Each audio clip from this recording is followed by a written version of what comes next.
All right. Hello and welcome to yet another session at NestGen 2024. My name is Neil and I'm from the customer success team here at Flightbase. Before we start, please let me know how it's going on with you today. How are you finding the session so far at NestGen 2024? Please comment in the chat box and share your experiences with us. You can also go to the NestGen Wall of Love, which would be on the left of your platform screen. This will help us curate, better sessions for the next uh, sessions that we have planned for you. So today, ladies and gentlemen, we are diving into an increasingly vital aspect of emergency response, which is the utilization of autonomous drones as first responders. These unmanned aerial vehicles are revolutionizing the way we approach emergencies, offering unparalleled advantages in situational awareness and rapid deployment. So, why exactly are drones being considered as frontline responders, and what does it take to build and implement such a program effectively? To shed light on these crucial aspects, I'm honored to welcome two distinguished individuals who are at the forefront of the autonomous drone as first responders initiative. So let me first introduce you to Charles Werner. Chief Werner has served in the public safety department for 47 years. Charles started his career as a firefighter with the Charlottesville VA Fire Department, and he's been serving the last 10 years as a fire chief. Charles also served for 2 years as a reserve deputy at the Albemarle County Sheriff's Office. And following retirement, the chief has also served for 2 years as a senior advisor and deputy state coordinator for the Virginia Department of Emergency Management. He's also served in numerous local, state, and national leadership roles on various public safety topics and is an internationally renowned speaker. He presently serves as the director and founder of Drone Responders and is an FAA certified remote pilot. So welcome, Charles, to NestGen 2024. I'm excited to host you for this session.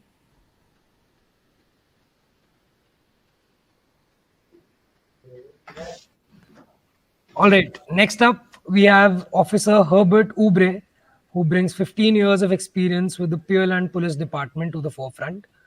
Serving as the second pilot of the Pearland PD UAS team since 2018, he boasts over 200 US flights under his belt. Oubre's expertise extends beyond piloting. He is also an adept US instructor and serves as the lead pilot for the Pearland PD. With a wealth of hands-on experience and a dedication to excellence, Officer Oubre is poised to deliver invaluable insights in the realm of unmanned aerial systems. Welcome, Herbert. Great to have you on the session today. Thank you. Yeah. So before we move ahead, I just want to share a few housekeeping rules. So we're going to make this session engaging. So if you have any questions, please feel free to type them in the Q&A section of the chat, and we'll make sure that we answer those. This session is also getting recorded and will be available at a later stage. And finally, remember to capture your favorite moments of the session. Use the hashtag NestGen on LinkedIn or Twitter. And we also have a small surprise for you. So the top 3 posts will receive special NestGen hampers as well. And last but not the least, I just want to thank our title sponsor, which is DJI Enterprise, and our gold sponsor, Sunflower Labs, for giving us their invaluable support for the NestGen 2024 event. With that, Charles, I hand it over to you. The stage is yours. Very well. Thanks for letting me be here. So we've talked today about autonomous drones as first responders, and I want to make sure I differentiate between two different things. One is there's drone as a first responder, and there are drones as a first responder. And they're two different things. Drone as a first responder is when a drone is launched from the top of a building immediately at the time of 911 call. Drones as first responders are being used more in a tactical sense where you arrive at the scene and you operate them. So I just wanted to make that a little bit clear before we start. One of the things that we've seen in public safety is that there are over 50 use cases now in public safety of how drones are being used. That's drone as a first responder, tactically, inside, tethered, and so on. So today we'll talk a little bit about drone as a first responder. We'll talk about wildfire, TFR, BVLOS, reconnaissance waivers, delivery of defibrillators and Narcan, and transport of organs and medical needs as part of drone as a first responder. So, as I said before, the DFR definition, or drone as a first responder, is a program that strategically positions drones on rooftops and are launched immediately upon receipt of an emergency call for the purpose of reconnaissance prior to arrival of ground units and to maintain overwatch until the situation is mitigated. As you will hear from this, that this ability to have the reconnaissance in advance of ground units arriving is a game changer. It gives situational awareness to let them know what they're facing, and in more cases than not, it de-escalates the situation because of knowing that information. And the DFR program started with the Chula Vista, California Police Department, and I'm pleased to say that was done by Captain Fritz Reber at the time, who's now retired. And we'll move on.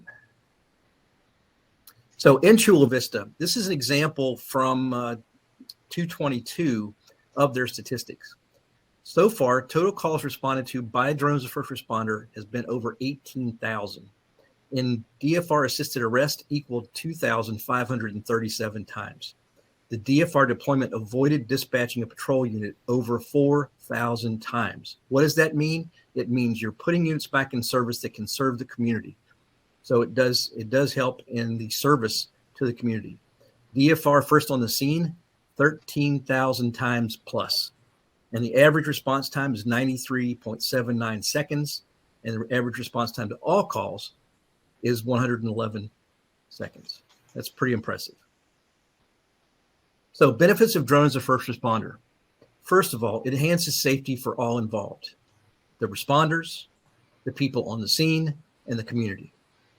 It manages to improve operational effectiveness. You have more information, better decisions, and as I mentioned from a law enforcement standpoint, very often a de-escalating situation.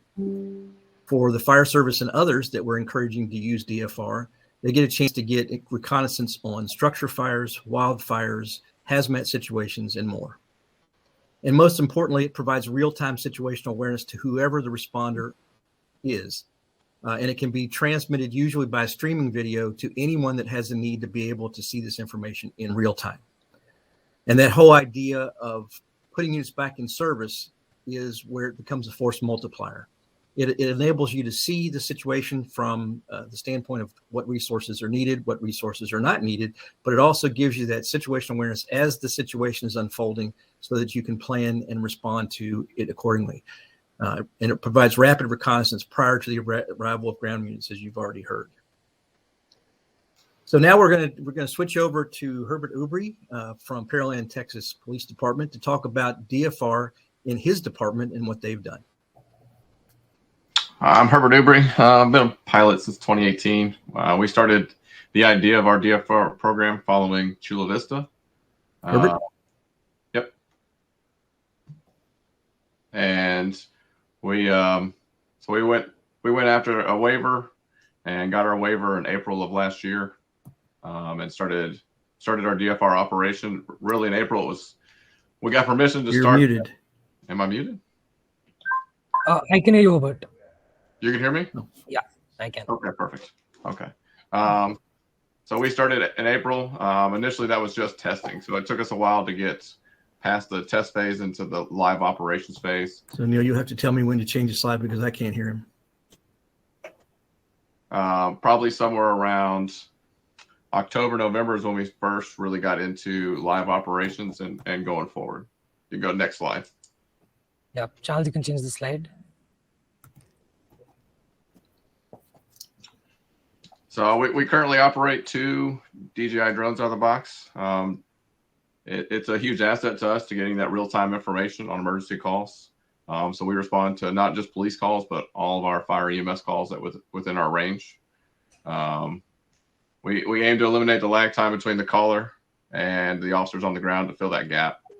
Provide situational awareness, like Charles was saying, to to the responding units so that they have a good idea of where stuff is occurring, vehicles as they're leaving the scenes. Talk to our fire guys and provide them with a 360 and better location for them to respond to. While it's easy for us to maneuver in our police units, it's super hard for them to make maneuverability if they have to change areas to get back to a scene. You go next slide. Charles, you can change the slide, please. There we go. So what it looks like for us is what we have drones situated on the opposite sides of town. They're about 7.5 miles apart. Once the call comes in, the officer is stationed in our office.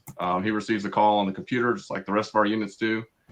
He determines whether or not it's within our range and whether or not it's a call that he believes the drone will be beneficial to the call type. Once he receives that call and determines those things, we do some quick verification checks, make sure all of our systems are green, and then we tell the drone to launch. It's an autonomous launch, or as the FAA has told me, I have to say, it's the semi-autonomous launch. We have the ability to take over at any time to pilot remotely, but it is autonomously launching. We tell it to launch, it launches out of the dock, flies up to our flight altitude. We then give it its destination, and it transitions and flies to the destination. Once it arrives on scene, we take over control and provide information to our responding units, either via the radio or via our computer system, and give them real-time information.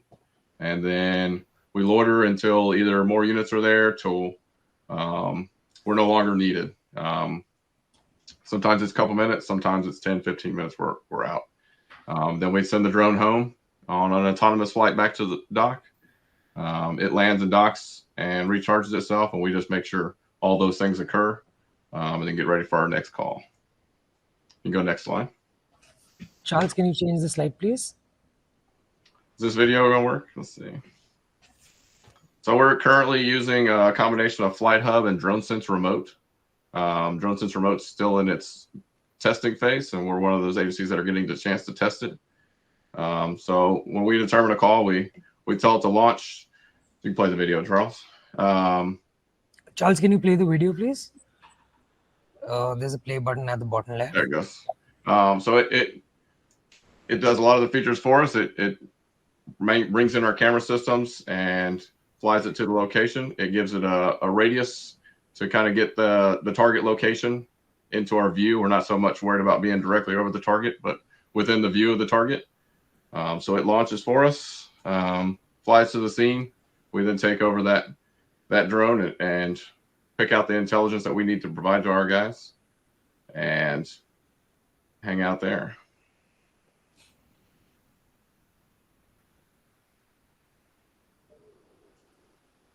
So this is not a dock flight. This is not one of our flights. We have some strict regulations here in Texas that prevent us from recording a lot of our missions. So we don't have a lot of recordings of our missions. But we do have thermal capabilities, zoom capabilities. Our typical response time is about 3 minutes from the time we tell it to go, for it to do its checks, it to launch itself, and for us to arrive on scene. So typically about 3 minutes for us to get there. We're positioned in our highly densest areas that we need to target, and are usually quick on scene. So DroneSense Remote is what we use for piloting. Like I said, back and forth between Flight Hub and DroneSense as each of them expand their capabilities. Ultimately, we will be full-time DroneSense once all the capabilities are built in. You go next slide. Next slide, Charles.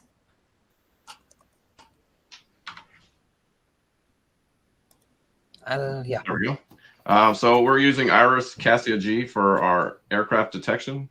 We have one stationed with each dock. It gives us about a 1.15 mile radius that we can respond within of detection. Our current regulations that we're working under, we have to we have to report any incursion that occurs within our operational area within 2,000 feet above ground level and within our operational zone of the 1.15 miles. That's a lot of aircraft. We're directly under two flight paths for Hobby Airport here in Houston. So we have a lot of aircraft that come in and on their glide slope hit Pearland at 1,700 feet. So we constantly have incursions. But live incursions that actually affect our operations are maybe 1 out of 100 flights will have an incursion where we actually have a helicopter coming through at an altitude that makes us at least take notice of it. I've only had 1 out of all the flights I've done so far where I've had an aircraft that I had to actually avoid. But Iris works really well for us. 6 cameras in a radius that detect them, provide us a still image of the aircraft, so we can determine if it's something that we need to worry about. Gives us the location. We also correlate this with ADS-B, and we're currently we currently have a D-drone system in place that's getting set up that we're going to be testing as well. You go next slide. Charles, can you move to the next slide, please? And so we use Stratus by White Fox for our drone detection. Ultimately, we want to avoid crashing into civilian drones within our airspace, so we also detect them. It's stationed on top of our building. Can pick out between our drones and other drones. It covers about 10 miles, so it covers pretty much our entire city. And it seems to work pretty well for us. We've had a lot of detections. And so far, we haven't had to avoid any of those aircraft. Most of those people fly pretty far away from us. Next slide. Next slide, Charles. So like I said, we are using the DJI M30T docks. 2 of them, they're stationed. One's on the ground level behind one of our fire stations, and one's on top of a city building. We found the ground unit is definitely less capable due to restrictions in RF. We just don't have a place to elevate it at that location. Our unit that's sit on top of a 2-story building has great. Pearland's pretty flat. We're about 51 feet above sea level from one side of the city to the other. We don't have no hills. So that drone can fly every inch of its 1.15 mile radius and then some, where the one sitting on the ground has a little bit more restricted. But even here in the Texas heat, the HVAC system within that drone, that dock works well, and it keeps our system running all summer. We don't have huge wind problems most times. Most times we're low enough. It seems to be if that drone receives above 15 knots, it starts struggling with landing. But other than that, it flies really well, lands well. Got good camera systems for us, and we've enjoyed that dock so far. Like I said, we have 2 of them, 1 on the ground, one on the elevated position. You can go to the last slide. All right, Charles, you can move ahead. So that's my contact information. If you want to reach out and ask me any questions, you're more than welcome to. I'm also going to be around to answer questions in the end. Charles? Yeah, Charles, Herbert is done with this part. If you want to move ahead, you can do that. Yeah. Okay, and you can hear me now, right? Yes, I can. Okay, so next we're going to go into the Elk Grove Police Department. They are now in the process of doing drones of first responder as well. As you can see here, they have a fleet of 18 drones with 30 pilots, and they've used it for a number of different cases. So as far as automation, they are used this for precision policing and getting an aerial asset to location so that people can see the situation. They believe the future of DFR automation is providing real-time advantage points for frequency that they have never experienced before. This allows them to make better informed decisions. This was a presentation that they actually gave to their city council. One of the things I will point out here is whenever you're doing any kind of drone program, whether it's DFR, drones of first responder, or any drone program, it's important that you reach out to your community and have a good community outreach program so that they're all aware of the program, what the program will do, what it will not do. That will help to solve a lot of the issues in your community of concerns over privacy and other things. What they've decided to use is Aerodome. They decided that it was most beneficial because for them, it offered some things that they didn't see in others, like the advancements include Mark 43 integration, a simplistic remote pilot interface, which includes GIS mapping, along with full automation coupled with ADS flight monitoring. Their radar solution includes automated collision avoidance, which they felt other companies did not possess. Automated collision avoidance forces the drones to avoid potential hazards, including other aircraft, which enhances safety for overall aerial operations in the national airspace. In addition, Aerodome's 2 radar locations provide 100% coverage of the city of Elk Grove and their response area. So looking at Aerodome, just very quickly to share the information, automatic response to 911 calls, Warrants drone response. They can immediately integrate into CAD, fully remote flight operations, can be deployed remote location, beyond visual line of sight, uses ground-based radar, radio frequency sensors, ADS-B, and remote ID data, allowing pilots to fly beyond visual line of sight and without the need for visual observers. Live video for emergency personnel. Streaming video can be broadcasted live to emergency personnel, allowing multiple stakeholders to maintain tactical awareness, and automated drone swapping so that when one battery is down and the other needs to be replaced, that can happen simultaneously. So where are we looking at as far as advanced air mobility and automation? We're seeing drones as a first responder, of course, as it is today, but expanding even beyond that as we have the new technologies for detect and avoid, which will allow us to expand it into further areas of coverage, and a remote pilot will have much more of an efficacy as far as what they're able to do in the future. And in this, sometime in the first quarter of 2024 in the United States, the FAA is expected to announce the beyond visual line of sight rules. In addition to that, we're seeing the interest in the air ambulance area of being able to provide service into rural communities that cannot currently afford a helicopter of sorts because they are in the millions of dollars. We're also seeing structured fire extinguishment for high-rise buildings and wildfire operations for suppression, rescue, and logistics. Here's just a couple looks at this. This might be an example of what a new patrol police vehicle looks like in the future, of being able to fly it over areas and get a really good idea of what's happening, or even being able to see what's happening at a specific incident scene. And then again, we talked about the air ambulance. This is where you're able to fly and have vertical takeoff and reduced infrastructure requirements because you can get in and out much more quickly and easily through vertiports and other types, and using helipads as well. And then you're seeing some of the ideas of being able to fight high-rise buildings that exceed any of the ground firefighting operations, and being able to fly multiple drones that can land and refill and continue that operation at very high levels. And then there's the ability to take and do drops at wildfires, being able to fly into certain areas, pick up, do a dip and get some water, or add suppressants and fly over the areas. This allows the operation of extinguishment to continue through smoke inversions, and allows extinguishment to occur 24 hours a day. And what most of the wildland firefighters have said is that if we can have firefighting operations 24 hours a day, we have a better chance of getting in control of the fire, because the calmest times of the fires are at night. It's also much safer because now you have remotely piloted aircraft as opposed to having a pilot on the aircraft in some of the most dangerous situations that you'll ever fly in. So that's all as far as questions. But before I go into the questions, I want to see if I can pull up another video. If you want to see if there are any questions or answer any questions, I'm going to go ahead and try to pull that up while you take that, Neil. Yeah, sure, Charles. We do have a lot of questions actually, so I'm just going to run them through you one by one.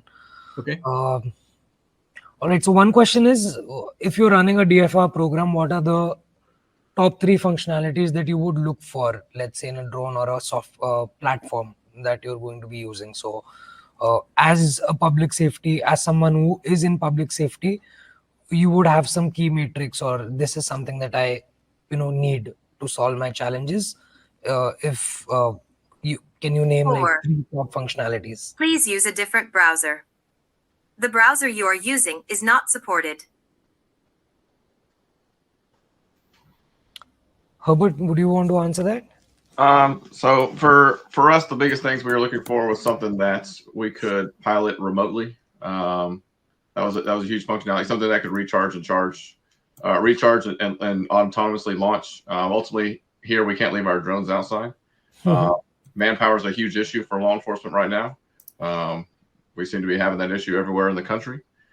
So having the ability to remove anybody out in the field and go to a singular person was a huge benefit to us. So having that ability to have a single solution that was able to take off and land, charge, keep the drone cool in the summer was huge to us. We're not so worried about the winters here. It's nice 80 degrees outside today. And then ultimately for me, it's a huge thing. We're right underneath Hobby's airspace, so we want to make sure that we're safe. So we've constantly been toying with different ideas on how to do that, keep safe from other aircrafts. Ultimately, we'd love to get into radar. It's just really expensive to get into. All right. Thanks, Herbert. I'm sure that helps. One more question. So since you were talking about the manpower that you have for a DFR program, so we have one question from Grant Davis. So who is the de facto remote pilot in command if the drone is deployed semi-autonomously? So he's just curious to understand, like, if it is deployed, who is responsible to take over and what does their job look like? Is it like a full-time staff job, or like you have a full-time drone team that's dedicated for it? So our crew of pilots is responsible for that. We're ultimately the remote pilot in command. So if something does to occur that we need to avoid, then we take remote control of that aircraft through our system and are able to manually pilot it out of whatever dangerous situation it is. We also have numerous emergency landing spots. So if we need to put the drone down on a rooftop somewhere to avoid a collision or we're having an issue with the aircraft, we can do that. But ultimately, the pilot in the office is the remote pilot in command. We're just doing it all from beyond visual line of sight. And just to add to that, I think what we're seeing is that each of the DFR programs are a little bit different. They have different flavors of what they do, and the hours of operation change. So in some cases, it may be full-time. Other cases, it may be certain days of the week. Some places do it just daytime. Some people do it at night. But in most cases, you have some sort of dedicated remote pilot that is assigned that duty in the DFR program. All right, Charles. I know, but that really helps. We have one question that revolves around the privacy side of things. So the question is, have the legal grounds been put to test in regards to probable cause requirements when viewing areas or properties that someone would have a reasonable expectation of privacy? So Kylo versus United States thermal imaging case law. So that's an example that they've put out specifically.